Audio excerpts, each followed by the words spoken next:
السلام علیکم ناظرین، یہ اس وقت کی بات ہے جب بھارت میں انگریزوں کا شاسن تھا۔ بھارت کے اتری کراچی میں حیدرآباد سے 7 میل دور پر دکن کلگنڈا نامک ایک شہر ہے جو اب پاکستان میں ہے۔ وہاں ایک کسان اپنے کھیتوں میں بیج بو رہا تھا۔ صبح ہو گئی تھی۔ گھوڑے پہ بیٹھے ہوئے علاقے کے ایک نواب وہاں سے گزرے تو کسان کو محنت کرتے دیکھ نواب نے سوچا کہ کیوں نہ ذرا کسان کا حال چال پوچھ لوں۔ وہ گھوڑے سے اترے اور کھیت کے کنارے پر پہنچے اور کسان سے پوچھا، کیوں بھائی تم کھیت میں اتنی محنت کر رہے ہو؟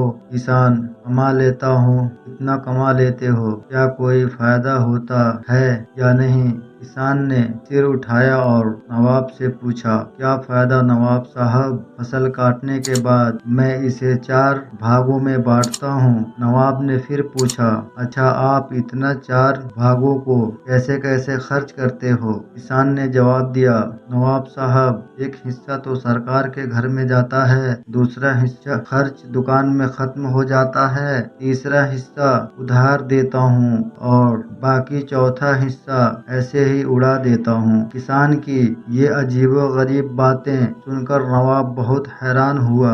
اس نے حیران ہو کے پوچھا، مجھے آپ کی باتیں سمجھ میں نہیں آئی، مجھے اچھی طرح سے بتائیے۔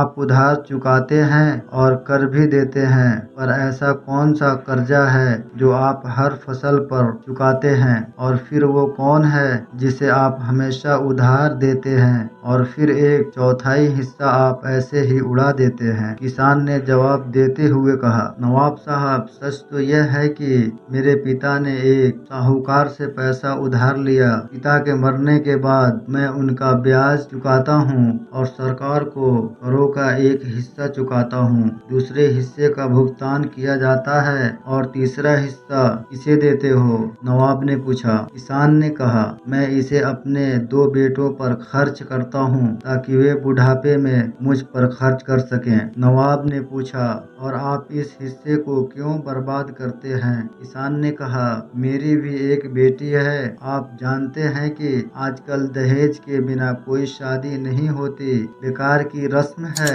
چوتھا بھاگ میں اسے اس کے دہیج کے لیے رکھتا ہوں۔ میری نظر میں یہ پیسے کی بربادی ہے۔ نواب اسے اس جواب سے بہت خوش ہوا اور کسان کو انعام کے طور پر بڑی رقم دے کر چلا گیا۔